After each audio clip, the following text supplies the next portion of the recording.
উনি নিশ্চয়ই জাদুর ছড়ি নিয়ে আসেননি যে আসবেন ছুবেন সব কিছু ঠিক হয়ে যাবে।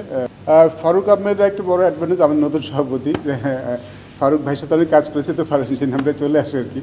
ওনার একটা অনেক বড় অ্যাডভান্টেজ, উনি ইন অ্যান্ড আউটটা জানেন। উনি ক্রিকেটটা খেলেছেন, উনি নির্বাচক হিসেবে কাজ করেছেন, বোর্ডের সাথেও কাজ করেছেন, পরেও আসলে অনেক কিছু অবজার্ভ করেছেন, তো উনি ভিতরে এবং বাইরে সব কিছু জানেন। উনি এবং আমরা একসাথে কাজ করছি, উনি জানেন যে আসলে আমাদের কাজের পরিধিটা কেমন, কে কীভাবে কাজ করতে চায়, সেটা অনেক বড় অ্যাডভান্টেজ আমার কাছে এটা মনে হয়। কারণ উনি জানেন যে কাকে কতটুকু, আমি অনেক ক্লিয়ার করেছেন যে যার কাজ সেটাই করা উচিত, যেটা আসলে আমাদের সবার জন্য খুব স্বস্তি। না, জি না, কোনো আমাদের ওয়ার্ল্ড কাপ ধরেই কিন্তু প্রিপারেশন চলছিল। যেই চেঞ্জেসটা শুধু যেটাই হয়েছে সেটা হচ্ছে আমাদের হোম অ্যাডভান্টেজ আমরা মিস করবো। ইউএই যে খুব বেশি ডিফারেন্স তাও বলবো না, মানে আমাদের কন্ডিশন বলতে আসলে আমরা উইকেটটাকেই বুঝি, উইকেটটাই বেশি ইস্তে।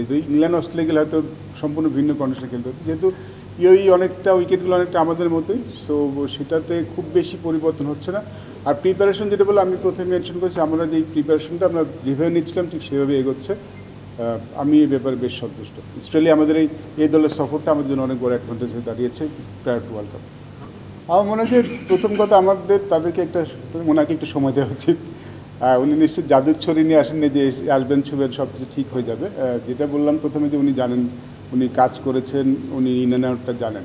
সো আমরা কীভাবে কাজ করতে চাই, আমাদের কোন জায়গায় কাজ করছেন সে সম্বন্ধে উনি সব বেশ ভালোভাবেই জানেন। আমার মনে হয় আমরা যদি তাকে একটু সময় দিই, আমরা সবাই যদি তাকে সহযোগিতা করি, অনেক কিছুই হয়তো ঠিক করতে হয়ে যাবে সব কিছু। আমার মনে হয় যে অ্যাট দিস মোমেন্টে আমি একটা জিনিস ফিল করি, আমাদের সামনের দিকে তাকানো উচিত। আমাদের পিছনে কী হচ্ছে সেটার দিকে আমরা না যাই। আমি কি পেয়েছিলাম না পেয়েছিলাম সেটা আসলে আমি এখন আর কথা বলতে চাচ্ছি না, বাট ভবিষ্যতে আমরা এটা আশা করতেই পারি সবাই যে যার কাজ করছেন তাই তিনি স্বাধীনভাবে কাজ করতে পারবেন, তাহলে আসলে ভালোভাবে কাজ করা যায়। আমি শুধু এখানে কিন্তু আমি কাজ করছি, আমি ওমেন্স ডিপার্টমেন্টটাকে আমাদের গুছিয়ে দেওয়ার দায়িত্ব দেওয়া হয়েছে, আমি সেটাই করছি। এখানে যে আগে যারা কাজ করেছেন তাদেরকে নিয়ে কাজ করছি। আমি এখানে বেশ ইন্ডিপেন্ডেন্টলি কাজ করতে পারছি এবং আমার মতো করে আমি হ্যাপি, আমি আমার মতো করে পরিকল্পনা করতে পারছি। আমি খুব মাত্র জয়েন করেছি, তো আমার আসলে এখানে জয়েন করার পরে প্রথম যেটা ইচ্ছিল যে মেয়েদের যেন ম্যাচের সংখ্যা আমি বাড়াতে পারি, ওদের যেন আরও বেশি করে ম্যাচ খেলতে পারে, প্রিপারেশন নিতে পারে।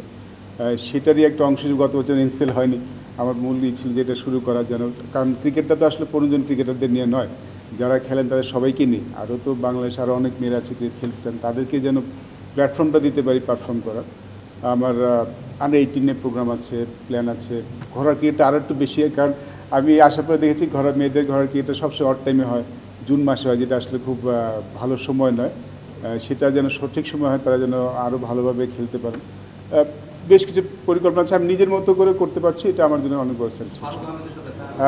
একটা মূল কারণ যে আমরা চাইছি যে টুর্নামেন্টে যেন ভালো উইকেটে খেলা হয়। রাজশাহী ইউজুয়ালি আমরা জানি যে ভালো উইকেট থাকে, রাজশাহীর সিলেটে উইকেটগুলি অনেকটা স্পোর্টিং উইকেট থাকে, আমরা চাচ্ছি আসলে মেয়েরা স্পোর্টিং উইকেটে খেলতে পারে, ভালো উইকেটে খেলতে পারে। ওই রাজশাহী এবং বাংলা ট্র্যাক দুটো ভেন্যু দেওয়া হয়েছে, উইকেটও আমরা ওইভাবে প্রিপেয়ার করতে বলেছি, মূলত কারণ এটাই। আর এই সময়টা যেহেতু বৃষ্টির সময়, রাজশাহীর দিকে একটু বৃষ্টিটা কম হয় বাংলাদেশের অন্য এলাকার অঞ্চলের তুলনায়। দুটি মাঠ পাওয়া যায়, যেহেতু আমাদের টুর্নামেন্টটা শেষ করতে হবে, এটা তো part of our world cup preparation, তো একটা টাইম ফ্রেমের একটা ব্যাপার ছিল, সব মিলিয়ে রাজশাহী ভেন্যুটা এই জন্য বেছে নেওয়া হয়েছে। না, প্রিপারেশনের খুব একটা হ্যাম্পার্ড আমাদের হচ্ছে না। আমরা তো ওয়ার্ল্ড কাপটা ধরে নিয়েই প্রিপেয়ার হচ্ছিলাম গত বেশ কিছুদিন ধরেই। আমাদের মেয়েদের 1-to-1 প্র্যাকটিসের ব্যবস্থা করে দেওয়া হয়েছিল, যেসব প্র্যাকটিস আমাদের লোকাল কোচেসরা অ্যাভেলেবেল ছিলেন। তারপরে আমাদের যারা কোচিং স্টাফ তারা এখন চলে এসছেন। আমাদের যে প্রিপারেশন, এই এনসিএলটা আসলে পার্ট অফ আওয়ার প্রিপারেশন ছিল। তারপরে আমাদের একটা ট্যুর কনফার্ম হয়েছে প্রায়র টু ওয়ার্ল্ড কাপ, শ্রীলঙ্কাতে এই দলে একটা সফর চূড়ান্ত হয়েছে, সেটা আমরা পার্ট অফ আওয়ার প্রিপারেশন হিসেবেই আসলে করেছি। সেটা আমাদের যে প্রিপারেশন সেটা আমাদের মতো করে নিচ্ছি। ওয়ার্ল্ড কাপ না হয় যেটা হলো যে আসলে সবারই তো একটা ইচ্ছা থাকে যে ঘরের মাটিতে বিশ্বকাপ খেলা, এটা অনেকের একটা স্বপ্ন থাকে। আমাদের মেয়েদের অনেকেরই এই স্বপ্নটা ছিল নিজেদের ঘরের মাটিতে বিশ্বকাপ খেলার, তো তারা সেটা একটু মন খারাপ আছে এবং আমরা হোম কন্ডিশনটা মিস করবো ডেফিনেটলি। আমাদের প্রিপারেশন বলতে পারেন সেটাই, যে আমরা ঘরের মাটিতে হোম কন্ডিশনটা মিস করবো। জি, যেটা বললাম যে এটা আসলে part of our world cup preparation, so mostly national টিমের যারা নির্বাচকরা চিন্তা করছেন যাদেরকে নিয়ে বিশ্বকাপ প্ল্যান করবেন মোস্টলি তারাই হতে থাকবে। এই প্রশ্নের জবাব কালকে অনেক করা হয়েছিলাম, যেটি দিয়েছেন উনি বলেছেন। তো আমরা সবাই কাছ থেকে যেন ওই প্রশ্ন আর নাই বলি। আমার মনে হয় এটা নিয়ে যত কম আমি উনি যেটা নিশ্চয়ই কালকে উনি ক্লিয়ার করেছেন প্রশ্নটা। তো আমার মনে হয় আমি এখানে দাঁড়িয়ে সেটা আমার বলা উচিত। আমি আসলে যেটা বলতে এসেছিলাম আমাদের মেয়েদের ক্রিকেট নিয়ে, সেটা নিয়ে আসলে কথা বলতে চাচ্ছি। আমরা সেটার মধ্যে থাকি, আমাদের খুব গুরুত্বপূর্ণ ওয়ার্ল্ড কাপটা। ওয়ার্ল্ড কাপে ভালো করাটা আমাদের খুব গুরুত্বপূর্ণ।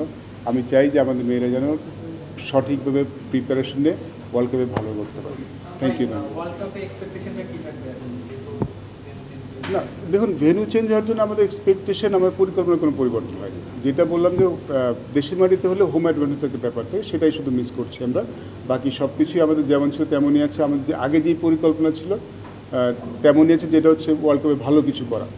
আমরা বলবো না যে আমরা চ্যাম্পিয়ন হতে চাই, আমরা রানার্স হতে চাই, আমরা ওয়ার্ল্ড কাপে ভালো কিছু করতে চাই। আমাদের প্রথম থেকে এই পরিকল্পনাই ছিল, এখনও ঠিক সেটাই আছে। ধন্যবাদ। Thank you.